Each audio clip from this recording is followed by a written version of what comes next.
काय करू त्याच्यासाठी 2 दिवसाचा आपल्याला शिबिर घ्यावं लागतं. परंतु मी आपल्या सगळ्यांना आभार यासाठी मानतो की अतिशय कमी वेळेमध्ये आपण या सर्व घटकात ते सगळे लोक आलेले आहेत. म्हणजे आमच्या माजी आमदारांप्रभू तर सगळे आलेले आहेत. पांडवराव अभंग जे आहेत आमचे माझे आणि अनेक जे आहेत मागे आणि पुढे असलेले हे भविष्यातील आमचे आमदार.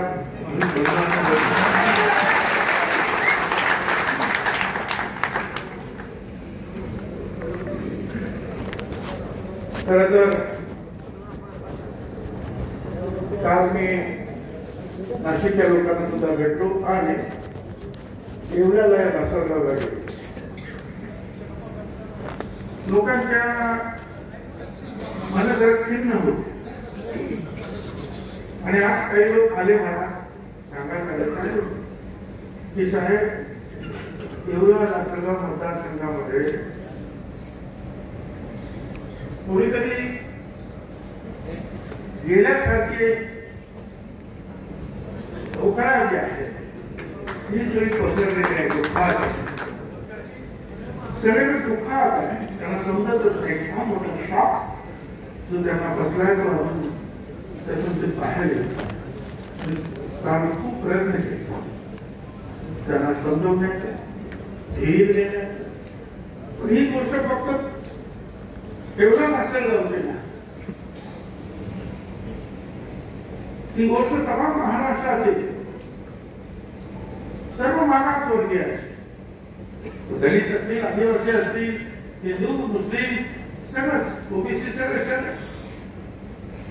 आणि माझ्या मतदारसंघातील माझ्या विरुद्ध काम केलेली जी आमची मराठा समाजाची ती आमच्या लोकांना त्याच्यात साहेबांना असं कसं काय झालं त्यांना सुद्धा अजून ते राजवेशित होत नाही की असं होऊ शकत. या सगळ्या धक्क्यामध्ये अजूनही आपण लोक आहात. पण आपण अशातला भाग नाही. अख्ख्या देशातून फोन चालू आहे. मेसेज किती आहे की काय आहे. काही मेसेज सगळी आमचे कार्यकर्ते सरळ पण सगळ्यांची मागणी आहे की तुम्ही आमच्याकडे या. आमच्या शहरातल्या, आमच्या जिल्ह्यातल्या, आमच्या राज्यातल्या सगळ्यांची मागणी सुरू झाली. कधी कधी अशा काही गोष्टी होतात. एखादी घटना अशी घडते की सगळी माणसं जे आहे शांत असलेली माणसं एकदम पेटून उठतात. तसाच प्रकार जो आहे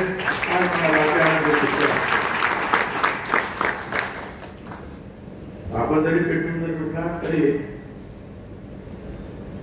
मग पेट्रोल पेटून करायची नाही. हे तर काल प्रवास सुद्धा सांगितलं. तुमच्या मनाचं दुःख आहे. तुमच्या मनात जो एक विषय जाहीर करायचा जरूर करा. पण जिल्हा जोडे मारा काहीही नको. काय गरज आहे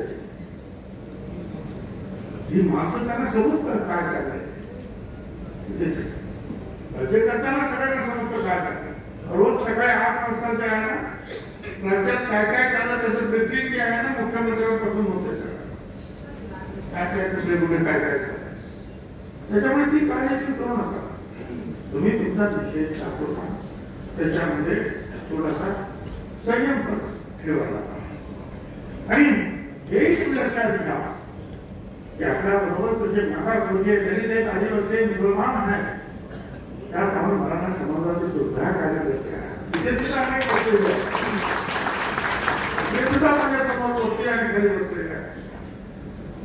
मतदारसंघातील माझ्या निवडणुकीचं सारथ्य ज्यांनी केलं ते सगळं मराठा समाजाचेच कार्यकर्ते होते.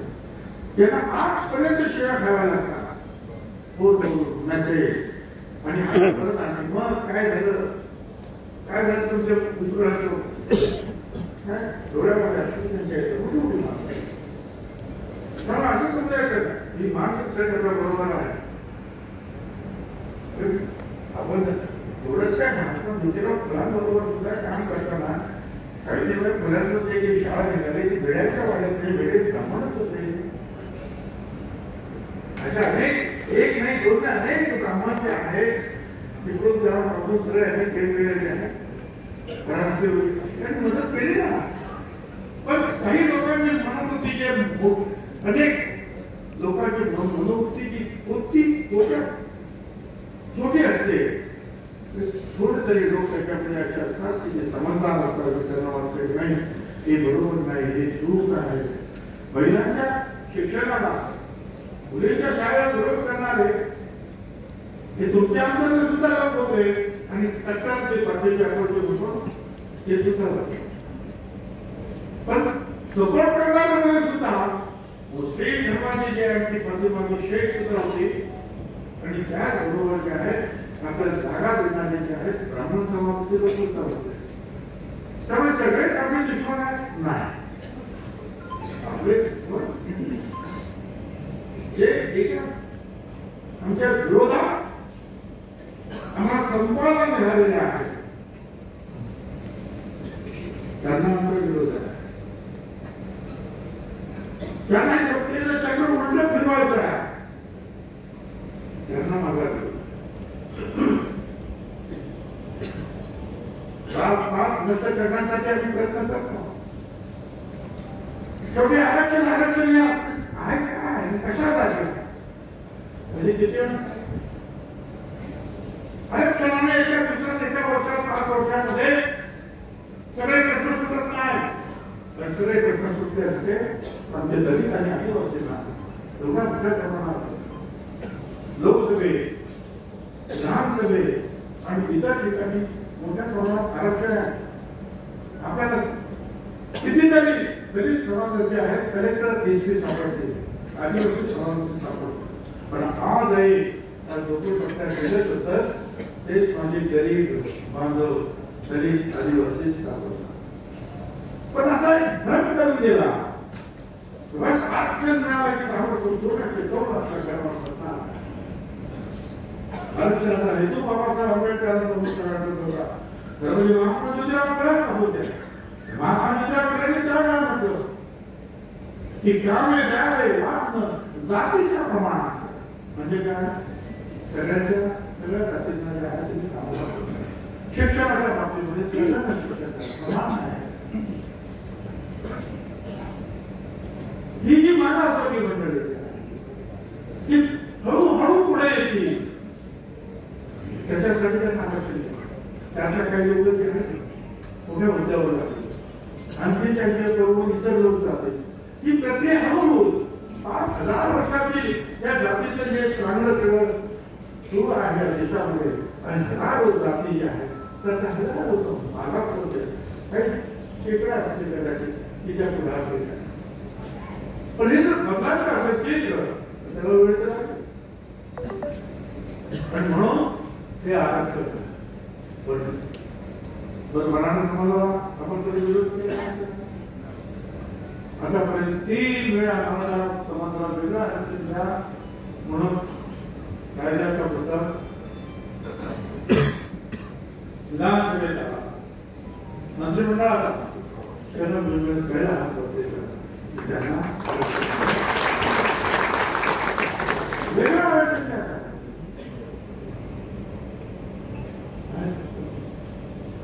मला आता मराठा समाजाचे अनेक जे आहे मागे सुद्धा सांगितले अनेकांनी जे आहे ह्या प्रश्न सोडवा पण एकमेकावर पुरवणी करू नको. एकमेकांच्या हातावर आक्रमण करू नको. त्यातील एका पुढाऱ्याने मला सांगितलं स्पष्टपणे त्या एका ठिकाणी जे आहे आरक्षण जे आहे त्याच्या 28 मार्च मिळाले मराठा समाजाचे आरक्षण त्याला ऍडमिशन मिळाले नोकरी तसे धंद्यात तसे शाळेत असेल. पण पूर्वी असलेल्या आमच्या 128 पेक्षा जास्त असलेल्या 132 मनुष्य आहे त्याला नाही मिळालं. म्हटलं का कारण तिथे 136 वाला जो आहे हा दुसऱ्या जातीचा होता म्हणून याला नाही टाकलं. आम्ही तेच म्हणतो 350 पेक्षा जास्त जातीमध्ये तुम्ही सगळ्यांनी जर आला कोणी काही करणार नाही, इतरांनाही करणार वेळ लागतो. आणि त्यातून त्यांना मग करण्यात आलं. त्यांचं कामकाज असं होतं की जो EWS म्हणजे इकॉनॉमिकल रिझर्वेशन 10% जे मोदी सरकारने दिलं हे जे आहे त्याच्यामध्ये मागच्या वेळेला जाहीर झालं 10% फक्त एकटा प्रमाणासमोर 8.5% एकटा प्रमाणासमोर 8.5%. आणि तुम्हाला मी हेही सांगतो की मराठा समाजाचे 58 मोर्चे झाले शांततेनं त्याच वेळेला गुजरातमध्ये पाटीदार वरती गेल्यानंतर राजस्थान तिकडे गुजर जाट सगळे काकू ते सगळी आंदोलन होती की 10% आरक्षण दिल्यानंतर संपले. कारण त्याच्यावरती मंडळी जाऊन बसली. त्याचप्रमाणे मराठा समाजाची मंडळी सुद्धा यात जाऊन बसली. पण आता काय झालं? आता असं झालं मराठा समाजाला वेगळं आरक्षण मिळालं म्हणून ते कुठेही जाऊ शकत नाही. ओबीसी समाज आणि दलित समाज त्यांचं आरक्षण त्यांना मिळालं म्हणून ते सुद्धा जाऊ शकत नाही. EWS मध्ये आहे कोण? त्यात 10% आहे कोण? कारण एका आरक्षण देण्यात मिळालं तर दुसऱ्या आरक्षणात तुम्हाला घुसता येत नाही. आणि आज परिस्थिती आली अशी आहे की नुकसान होतं. त्यांचं म्हणणं आहे मराठा समाजाला मी सांगितलं त्यांना सांगा ना, तुमचे जे नवीन नेते जे आहेत त्यांना समजून सांगा. मी तर तुमच्याबरोबर बसायला तयार आहे, मार्ग काढायला तयार आहे. पण आपण एक लक्षात ठेवलं आपण मराठा विरुद्ध नाही. आपण जे लोक आमच्यावर कुरघोडी करण्यासाठी प्रयत्न करतात असे जे कोणी असतील त्या सगळ्यांना विरोध करणं हे तुमचं माझं काम आहे.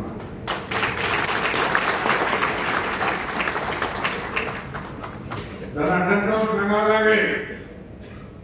पुन्हा एकदा बीड होता कामा नये.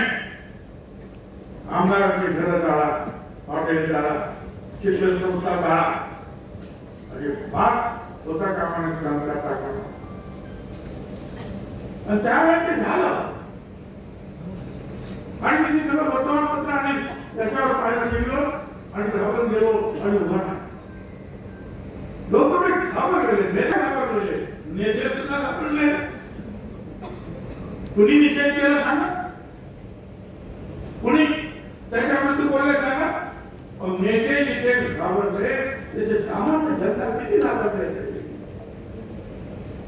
त्या सामान्य जनतेला तुम्ही सगळ्यांनी, आपण सगळ्यांनी जे लाखोची जे मिळालं झाले त्यातून एक आधार निर्माण झाला, एक शक्ती निर्माण झाली की नाही आम्ही सगळे एक आहोत आणि एक जण असलो तर आम्ही सेफ पण आम्ही एक आहे सेफ.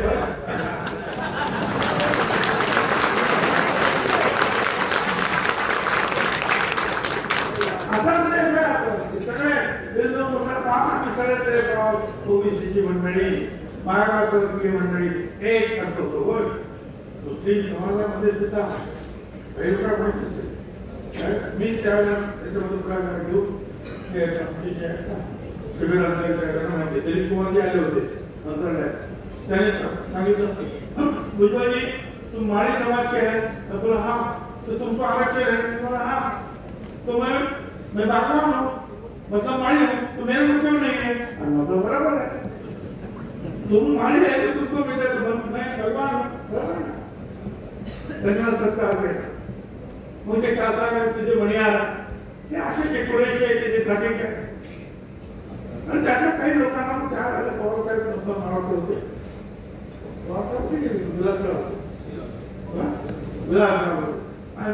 ठीक आहे, ते पण गरीबच करणार. आम्ही कुणाला विरोध केला. ज्यावेळेला आरक्षण सुरू झालं तेव्हा फक्त 250 जाते होते, आता 400 जाते. पण हे आम्ही लढलो.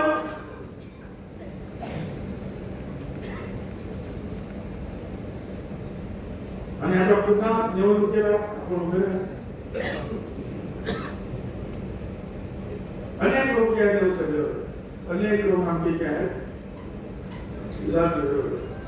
काय करावं, एकेका ठिकाणी 2-2 लोक उभे आहे. कोणी काय विचार, अरे असं काही ताबडतोब ताबडतोब जे आहे ही सगळी मंडळी जी आहे, तुम्हाला जर निवडून यायचं असेल तर त्या मतदारसंघामध्ये तुमचं मजबूत काम पाहिजे आणि त्याबरोबर सर्व समाजाचा सपोर्ट पाहिजे. आणि त्याचबरोबर जर एखाद्या मोठ्या पक्षाचा सपोर्ट असेल तर ते अधिक चांगलं असतं. तर ही माणसं जे मग जोडून येतात ते हे सगळं आपल्याला हळूहळू शिकावं लागतं. राजकारणात अजूनही मला असं वाटतं की आपली माणसं थोडीशी कच्ची दिसतात आणि जे निवडून येतात ते अजिबात एक शब्द बोलत नाही आपल्याला. त्यांना माहिती आपण जर बोललो तर आपल्याला लोक निवडून देणार. त्यांचं काही चुकतं असं मी समजणार नाही.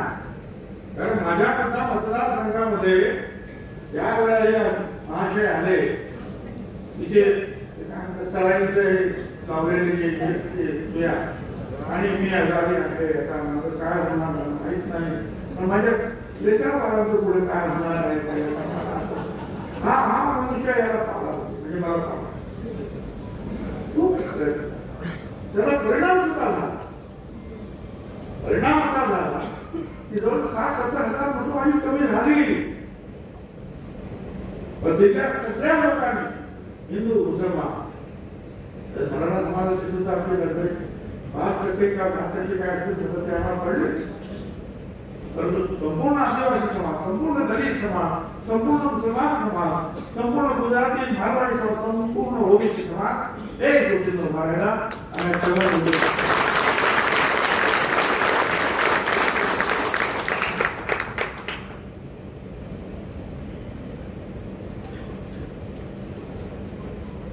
पण निवडून येणार किंवा मंत्री बनणार एवढंच माझा काही कारण नाही. मला मंत्री पदाची एवढी हाव असते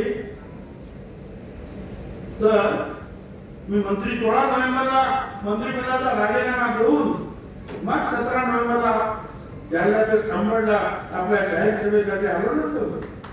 त्याला राजीनामा आपल्या गाडीमध्ये म्हणजे माझ्याकडून सगळे भोगताना सारखे कोण साहेबांना सांगा राजीनाम्याचा मी उल्लेख करतो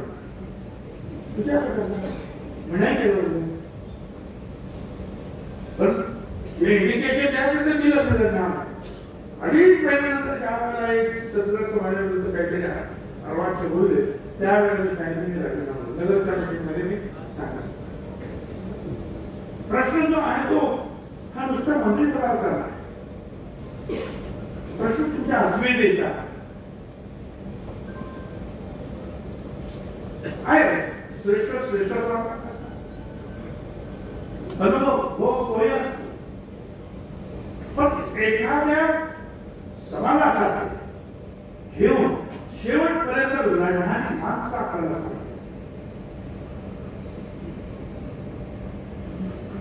आणि त्यामुळे असं कळल्यानंतर काय आहे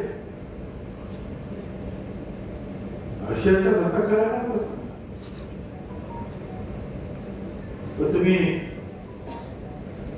चुका करायचे कारण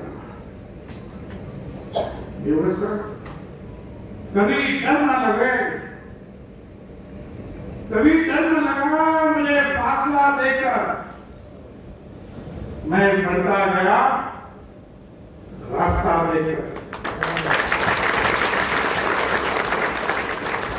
खुदी खुद नजदीक आती गई मंजिल मेरा बुलंद हौसला देखकर.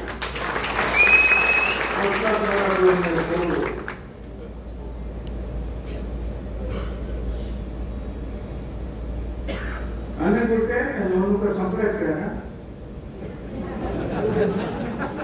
निवडणूक आहेत ना आता तुम्हाला महानगरपालिका आहे, नगरपालिका आहे, जिल्हा परिषद आहे, पंचायत समिती आहे. लाडक्या बहिणीच्या बरोबरीनं या ओबीसी समाजाला जे आहे ते प्रचंड बहुमत आहे महाराष्ट्राला मिळून दिलेला. तिकडे आमदारांना काही लोकांना भ्रम आहे की आमच्या फक्त लाडक्या बहिणी फक्त लाडक्या बहिणी नाही ना, याही गोष्टी आहेत. महत्वाचं हे काही लोकांना म्हणणं की हे एक नंबर आहे आणि मग लाडक्या बहिणीची शक्ती आहे. तर ज्या शक्ती याचा मी माझ्या इतर काय आहे आमचे ओबीसी आमदार मंत्री झाले त्याच्याबद्दल मी स्वतः काही कॉमेंट करणार, मित्रांनी ती कॉमेंट केलेली आहे. पण तू होकल मनुष्य पाहिजे, होकल लीडर्स पाहिजे, होकल मंत्री पाहिजे, जे आमच्या साठी करतील, आमच्यासाठी बोलतील आणि लक्षात ही लढाई जी आहे आता परत आवाज द्यायला सुरुवात झालेली आहे. पण ही लढाई आमदार म्हणून कसं हाऊस मध्ये मी लढणार, त्याचप्रमाणे तिथे कितीही बंधन असली तरी रास्ता तो मेरा है.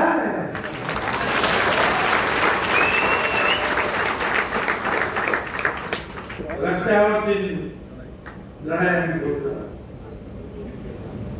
गावागावातून फोन येतातच आहे, जिल्हा जिल्ह्यातून फोन येत आहे, राज्यातून फोन येत आहे. भुजबळ साहब आपले साहब ताकत बढ़ा. भुजबळ साहब आप संघर्ष करो, हम तुम्हारे साथ हैं. आणि होय खरा ही संपूर्ण राज्यात जाणार. देश का नेता कैसा हो, एवढंच नाही तर अनेक राज्यातून जाणार पुन्हा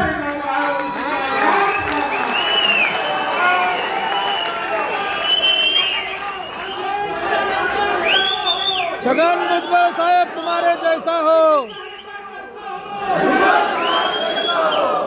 जय ज्योति, जय गांधी, जय ज्योति. दिल्लीमध्ये रामलीला मैदान भरवलेलं सगळ्यांनी पाहिलं. अधिवेशन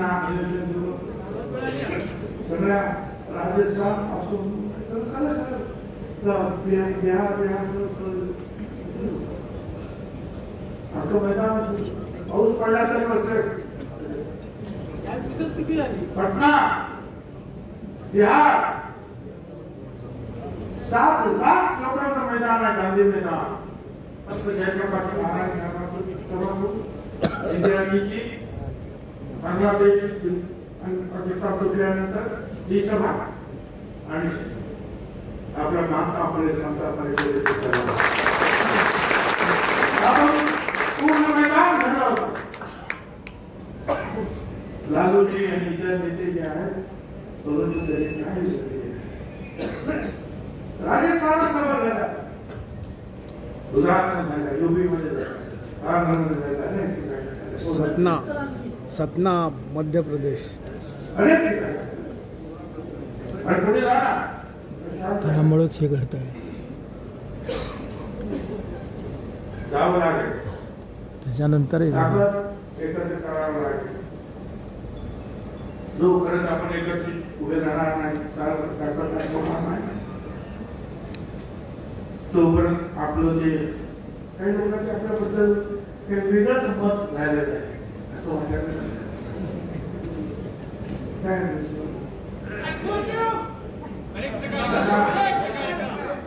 त्यांना मला सांगायचं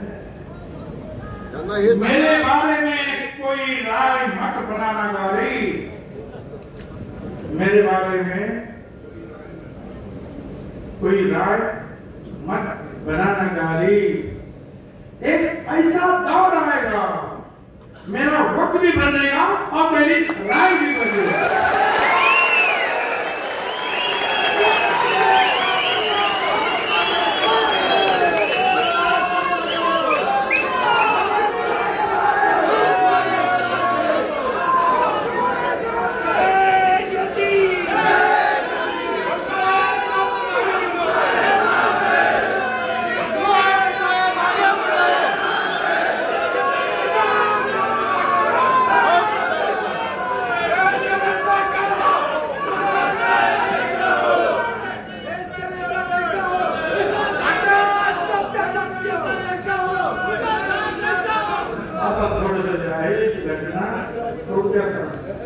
सगळ्यांनी ती घटना सगळं माहिती काय काय झालं सगळं माहिती. पुन्हा एकदा कोर्ट काय सांगतो की त्याचे काय कोर्टाने ते बोलून सुद्धा दाखवलं. मोदी साहेबांनी अमित शहा साहेबांनी ज्यावेळेला प्रत्येक मतदारसंघ कुणाला द्यायचा चर्चा झाली त्यावेळेला नाशिक आल्याबरोबर त्यांनी सांगितलं भुजबळ उभे राहतात. शिंदे साहेबांनी सांगितलं शिंदे होते फडणवीस होते अजित पवार वगैरे करत होते. तर त्यांनी सांगितलं की आमचं सिटिंग कॅन्डिडेट आहे शिंदे साहेब त्यांनी सांगितलं नाही त्यांना आम्ही टाकून द्या मी त्यांना सांगतो त्याच्याकडे चांगलं थोडीच्या दिवशी मी आणि समेत नाशिकला यायला मिळालो.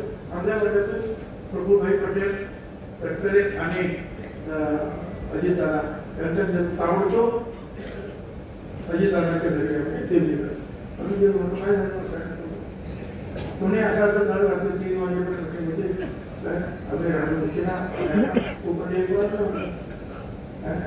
तर हा असा असा निरोप आहे.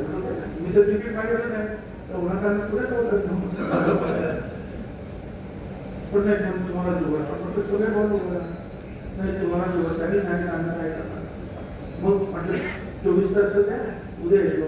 दुसऱ्या दिवशी गेलो नको तुम्ही तेवढे अजिबात तिकीट काय चालणार नाही तुम्हाला उभं राहावं लागेल आणि तुम्हाला उभं राहायचं नसेल तर तुम्ही दिल्लीला जाऊन सांगा.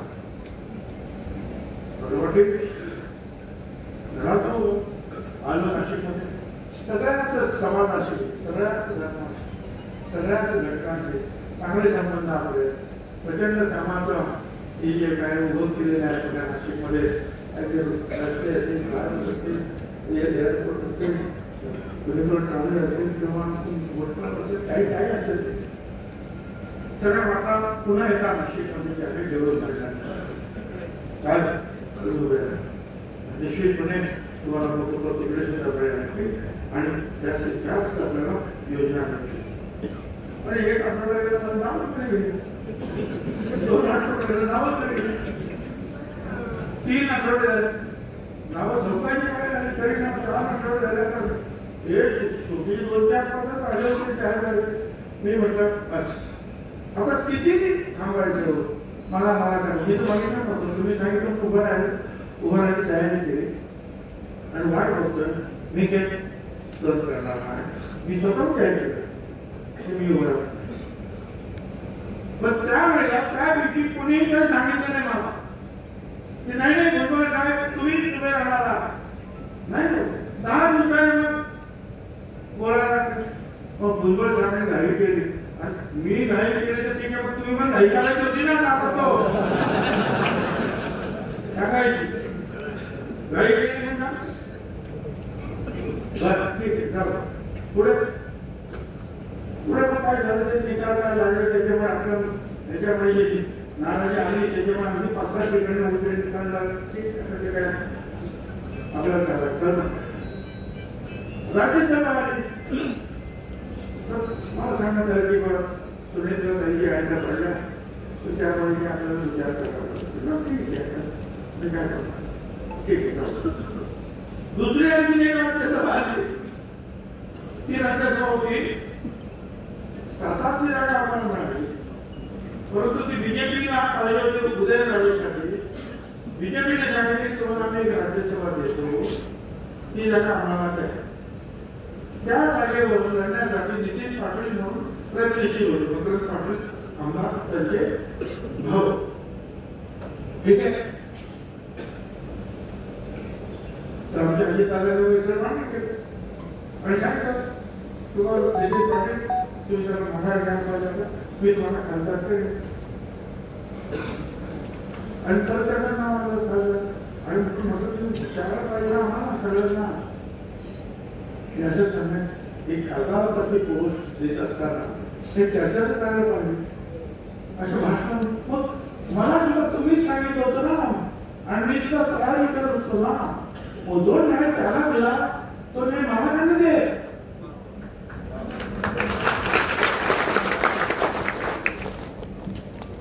काय घरची मुलगी काय बरोबर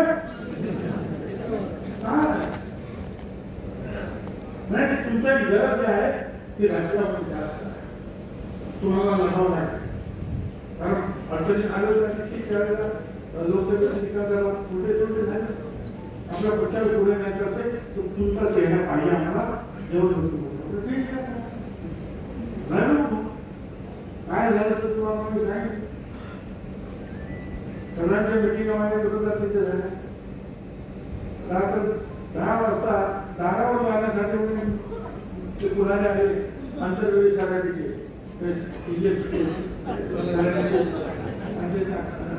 रात्री 2 वाजेपर्यंत माझ्या मिटिंग असल्या तिथेच नेली. पाठवलेल्या मिटिंग तिथे, नाश्ता मिटिंग तिथे.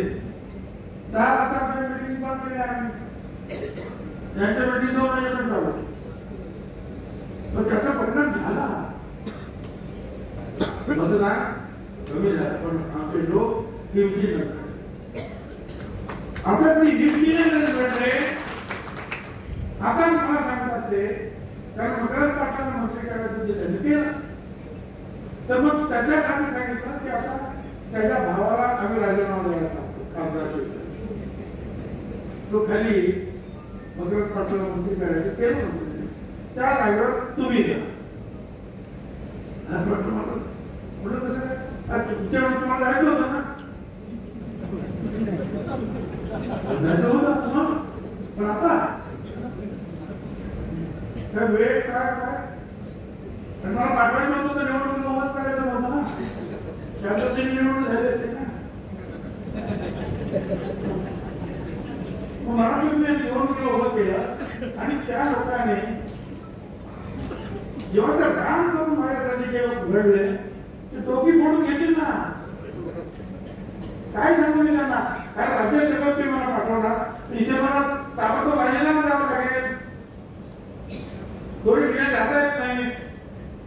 पण तुम्ही राजीनामा तिथं द्यायचा, राज्यसभेत जायचं, त्या लोकांनी मला काय म्हणायचं, नाही म्हटलं तरी काहीतरी 1.25 लाख काहीतरी पडलेले असेल मला.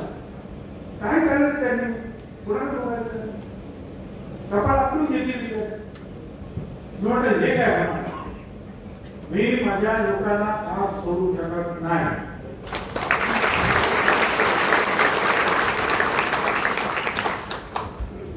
प्रभू बेंडोळ सांगितलं, त्यांनी मध्यस्थी केली, त्यांनी सांगितलं बरोबर तुम्ही बरोबर चर्चा झाली, मी आम्ही तेच सांगितलं ठीक आहे बरोबर म्हणून अजितदादाशी बोलू, अजितदादा समजून सांगितलं, अजितदादा ठीक आहे बसवून चर्चा करू.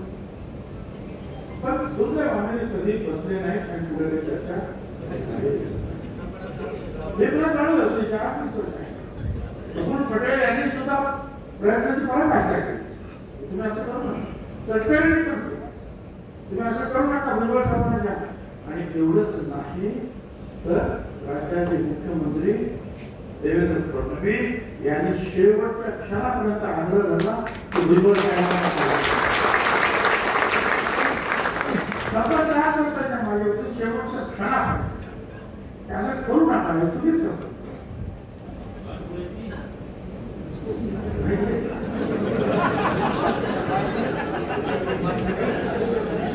ठीक आहे, आता हे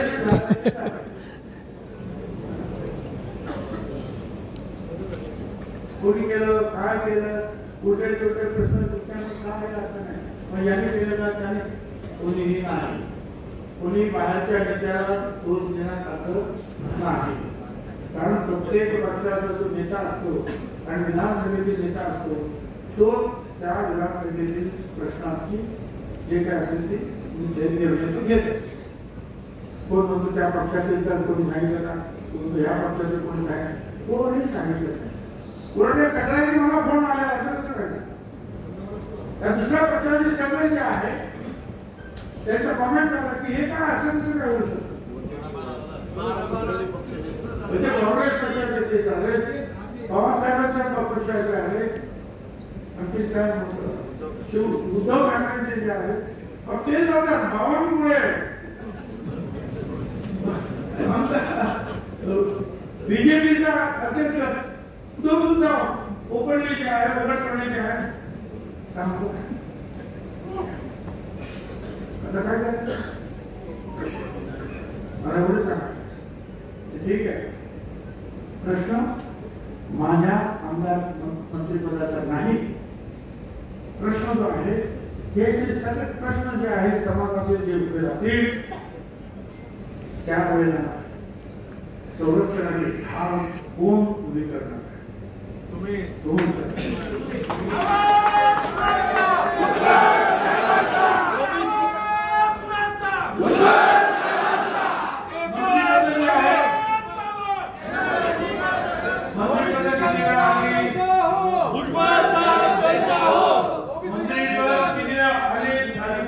विरोधी पक्षाचा तो बसवला असतो ना, विरोधी पक्ष नेता होतो काम केलं किती पण त्याचं काय एवढं दुःख. पण आता सरकार एवढं सगळं दिल्यानंतर असं का हा प्रश्न जो आहे राज्यातील आणि देशातील सुद्धा अनेकांना पडलेला आहे. हा प्रश्न एका कशासाठी याच्या पाठीमागे हेतू काय हेतू आहे काय बिघडलं? ठीक आहे, नसेल रस्त्यावर मी आहे घडणार आम्ही बोलू जातो सुद्धा नाही सभागृहात सुद्धा मी आहे घडणार. परंतु हे काय अवहेलना करण्याचं शल्य जे आहे ते मनामध्ये त्या जास्त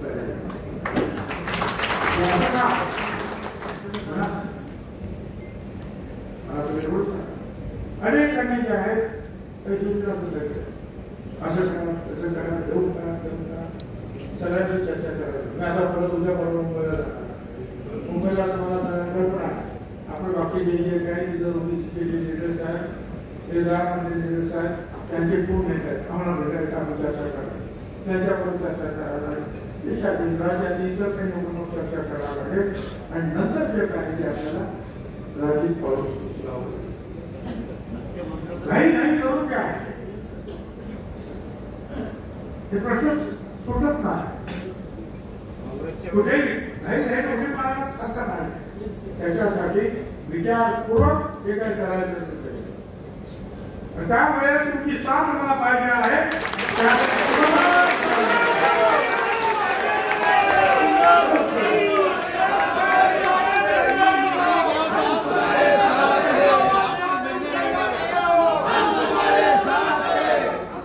भुजबळ साहेब आगे बढ़ो, भुजबळ साहेब आगे बढ़ो.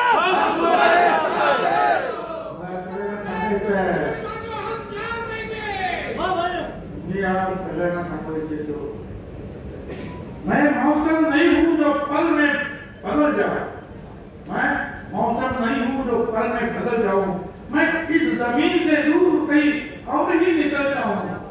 मैं मौसम नहीं हूँ मैं बदल जाऊं, मैं उस पुराने जमाने का सिक्का हूँ मुझे फेंक ना देना. मैं उस पुराने जमाने का सिक्का हूँ मुझे फेंक ना देना. हो सकता है तुम्हारे बुरे दिनों में यही सिक्का चल रहा है.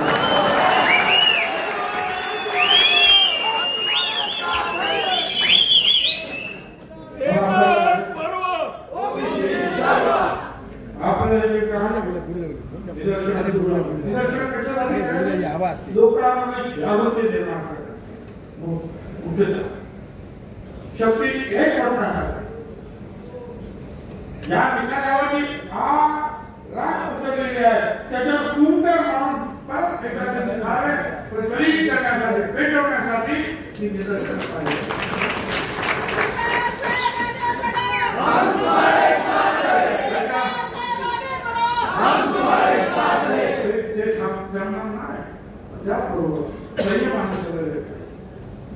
सन्मान करायचं आपलं आपलं विधान व्यक्त करायचं सांगितलं तुम्हाला जिथे जिथे मला मंत्र्यांना त्या त्या ठिकाणी जाणार. तरी करायचं मी आहे मंत्री पदावर पुसलो तर मी तुमच्या बरोबर आहे.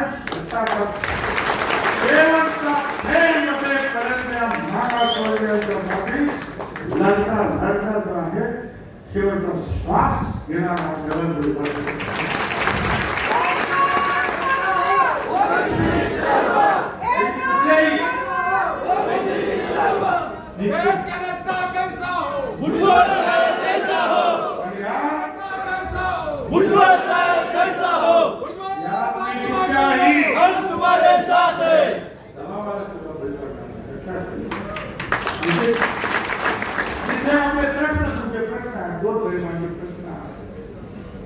तिथे आपण सगळ्यांना एकजूट होणार आहे. मी तुमच्या बरोबर राहणार आहे. अनेक राज्याचे लोक आज इथे नाही आले ते तुमच्या बरोबर राहणार, देशातले लोक तुमच्या बरोबर राहणार. तर तुम्ही हिंमत ठेवा, तुमची सेवा वाट पहा, तोपर्यंत आपलं काम चालू ठेवा. पुढे कदाचित आणखी काही संकट येण्याची शक्यता नाकारता येत नाही. त्याला पुन्हा एका जो आहे ओबीसी एल्ला पेटवावा लागेल.